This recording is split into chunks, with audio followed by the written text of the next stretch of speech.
तो प्यारे स्टूडेंट, आज के इस वीडियो में आपको गद्यांश लिखने का ट्रिक समझाऊंगा जो कि बोर्ड पेपर में हर साल ये 6 नंबर का पूछता है। ये वीडियो कक्षा 10 और 12 वालों के लिए एकदम महत्वपूर्ण है। आपको बताएंगे गद्यांश कैसे लिखा जाता है और इसमें रेखांकित अंश की व्याख्या भी कैसे की जाती है। तो चलिए इस वीडियो को शुरू करते हैं। तो विद्यार्थियों, यहाँ पर देखिए आपके पेपर में दिया रहेगा खंड व वर्णनात्मक प्रश्न।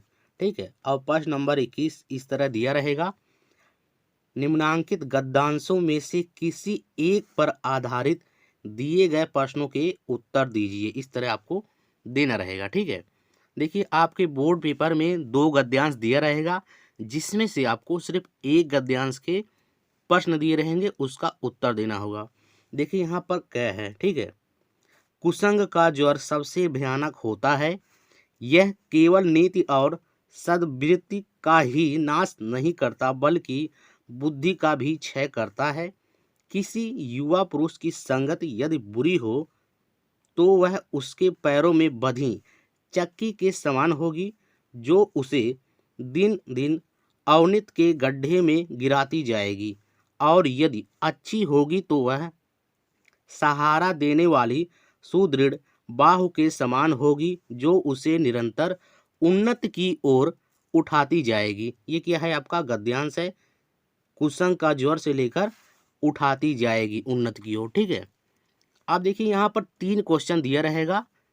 यहाँ पर पहला क्वेश्चन है उपर्युक्त गद्यांश का संदर्भ लिखिए, और दूसरा है गद्यांश के रेखांकित भाग की व्याख्या कीजिए। रेखांकित मतलब जिसके नीचे ये रेखा बनाया गया है। तो सबसे पहले हम इस गद्यांश का संदर्भ लिखते हैं, और संदर्भ कैसे लिखा जाता है चलिए इसको हम लिख कर बताएंगे। सबसे पहले आपको लिखना होगा प्रश्न 21, और यहाँ पर आपको लिख देना होगा खंड व वर्णनात्मक प्रश्न। ठीक है, अब देखिए गद्यांश क्या है? कुसंग का ज्वर। शुरुआत के कुछ शब्द लिख दीजिएगा और लास्ट के डॉट डॉट करके कुछ शब्द, जैसे हमने यहाँ पर लिख दिया कुसंग का ज्वर और डॉट डॉट उठाती जाएगी, तब एग्जामिनर समझ जाएगा ये आपका गद्यांश है यहाँ से लेकर यहाँ तक। अब देखिए पहला क्वेश्चन इसमें कह रहा है उपर्युक्त गद्यांश का संदर्भ लिखिए। तो देखिए यहाँ पर संदर्भ कैसे लिखा जाता है। तो देखिए आपको लिखना होगा गद्यांश का संदर्भ। ये देखिए आपको काले स्केच से लिख देना होगा। देखिए काले स्केच से लिखेंगे तो ये ज़्यादा गाढ़ा दिखाई देगा। देखिए आप बोर्ड पेपर में नीले अथवा काले पेन का प्रयोग कर सकते हैं। तो आपको लिखना होगा गद्यांश का संदर्भ, और यहाँ पर आपको नीले पेन से लिखना होगा प्रस्तुत गद्यांश हमारी पाठ्य पुस्तक हिंदी के। अब देखिए आपको पता होना चाहिए गद्यांश किस चैप्टर से लिया गया है। तो ये सब आप कैसे पता करेंगे? डेली पढ़ेंगे तभी आपको पता चल पाएगा कि किस चैप्टर से लिया गया है। तो देखिए यहाँ पर मित्रता नामक शीर्षक से लिया गया है। ठीक है, तो यहाँ पर लिखना होगा हिंदी के मित्रता नामक शीर्षक से लिया गया है। इसके लेखक आचार्य रामचंद्र शुक्ल जी हैं। देखिए मित्रता जो है इसके लेखक हैं आचार्य रामचंद्र शुक्ल।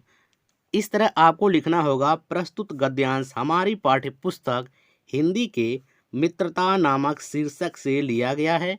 इसके लेखक आचार्य रामचंद्र शुक्ल जी हैं। ये हो गया आपका 2 नंबर का गद्यांश। आप गद्यांश लिख दिए तो आपको 2 नंबर मिल गया इस तरह। अब इसके बाद देखिए यहाँ पर दूसरा क्वेश्चन है वह गद्यांश के रेखांकित भाग की व्याख्या कीजिए। यहाँ पर जिसके नीचे रेखा खींचा गया है। तो देखिए यहाँ पर रेखा कुसंग का ज्वर से लेकर गड्ढे में गिराती जाएगी यहाँ पर यहाँ तक। ठीक है, इसका हमको व्याख्या करना है। व्याख्या कैसे किया जाता है ये भी समझ लेते हैं। तो देखिए आपको लिखना होगा रेखांकित अंश की व्याख्या काले पेन से या काले स्केच से। उसके बाद आपको सबसे पहले लिखना होगा जो भी लेखक कह रहे हैं तो आपको लिख देना होगा लेखक जी कहते हैं, या भी आपको लेखक का नाम पता है तो वहाँ से शुरुआत कर दीजिए। जैसे यहाँ पर हमने लिखा है शुक्ल जी कहते हैं।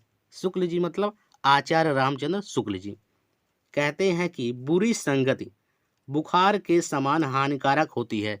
ये देखिए व्याख्या है, किस तरह हमने लिखा है ये भी समझ लेते हैं। देखिए आपको अगर जो व्याख्या नहीं आ रहा है तो आपको कुछ करना नहीं है, यहाँ से लेकर जहाँ तक कह रहा है वहाँ तक पूरा लिख देना है। करना क्या है, कुछ कुछ जो शब्द हैं उसको बदल देना है। जैसे ज्वर, ज्वर माने होता है बुखार, ज्वर के स्थान पर बुखार लिख दीजिए। भयानक, सबसे खतरनाक हो गया, इस तरह आपको लिख देना है, ठीक है। बस और कुछ करना नहीं है। अगर जो आपको नहीं आ रहा है तो यहीं से लेकर यहाँ तक लिख देना है और कुछ कुछ जो शब्द हैं उसको बदल देना है। व्याख्या का मतलब ही होता है बढ़ा चढ़ा कर लिखना। अगर जो आप ज़्यादा शब्द लिख देंगे तो एग्जामिनर आपको बढ़िया नंबर देगा। इस तरह अगर जो आप लिखेंगे, देखिए हमने यहाँ पर ज़्यादा शब्द लिख दिया है, इस तरह अगर जो आप लिखेंगे तो आपको एग्जामिनर बहुत अच्छा नंबर देगा। तो हमने क्या लिखा है ये भी देख लेते हैं। देखिए, शुक्ल जी कहते हैं कि बुरी संगति बुखार के समान हानिकारक होती है। जिस तरह कोई व्यक्ति यदि भयानक ज्वर से ग्रसित हो, भयानक ज्वर मतलब बुखार से ग्रसित हो, तो वह ज्वर उसके शरीर और स्वास्थ्य को नष्ट कर देता है तथा कभी कभी प्राण भी ले लेता है।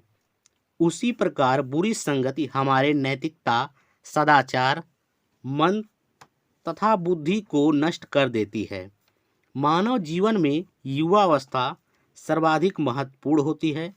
कुसंगत किसी मनुष्य की सारी प्रगति को उसी तरह रोक लेती है जिस तरह पैर में बंधा हुआ भारी पत्थर किसी व्यक्ति को आगे नहीं बढ़ने देता, प्रायः उसे गिरा देता है। इसी प्रकार कुसंगत में लिप्त मनुष्य का पतन, पतन मतलब होता है नष्ट, होने लगता है और दिन प्रतिदिन पतन के मार्ग पर चलने लगता है। ये हो गया आपका पूरा रेखांकित अंश की व्याख्या। इस तरह आपको लिखना है। देखिए, हमने 2 क्वेश्चन यहाँ पर दिया था, उसको लिख दिया। अब एक क्वेश्चन और बचा है। क्वेश्चन क्या है ये भी देख लेते हैं। तो देखिए, क्वेश्चन है से यहाँ पर, कुसंग का मानव जीवन पर क्या प्रभाव पड़ता है। तो देखिए, हर एक गद्यांश में, देखिए यहाँ पर दूसरा भी गद्यांश दिया गया है। हर एक गद्यांश में आपको 3 क्वेश्चन मिलेंगे। पहला क्वेश्चन रहेगा संदर्भ लिखना रहेगा और दूसरा रेखांकित अंश की व्याख्या, एक क्वेश्चन और उससे संबंधित पूछ लेगा। तो देखिए यहाँ पर तीसरा क्वेश्चन है, कुसंग का मानव जीवन पर क्या प्रभाव पड़ता है, इसको हम लिख कर बताएंगे। तो देखिए, कुसंग का मानव जीवन पर यह प्रभाव पड़ता है कि यदि मनुष्य अच्छे लोगों के साथ रहेगा तो अच्छा बनेगा और बुरे लोगों के साथ रहेगा तो बुरा बनेगा। इस तरह ये 3 क्वेश्चन हो गए। अब देखिए, ये आपका 2 नंबर का हो गया ये भी। तो देखिए 6 नंबर का होते हैं और 3 क्वेश्चन हैं तो 2-2 नंबर के होंगे। ये भी आपका 2 नंबर और ये वाला भी आपका 2 नंबर का होगा, रेखांकित अंश की व्याख्या करेंगे तो। इस तरह आपको पूरे बोर्ड पेपर में 6 में 6 नंबर लाना है। तो हमने बता दिया आपको गद्यांश कैसे लिखना है बोर्ड पेपर में, जिससे आपको फुल में फुल मार्क मिले। अगर जो आपको इस वीडियो से कुछ भी सीखने को मिला है तो वीडियो को लाइक कर दीजिए और अपने दोस्तों के साथ शेयर करना मत भूलिएगा। मिलते हैं नए वीडियो में, तब तक के लिए जय हिंद, जय भारत।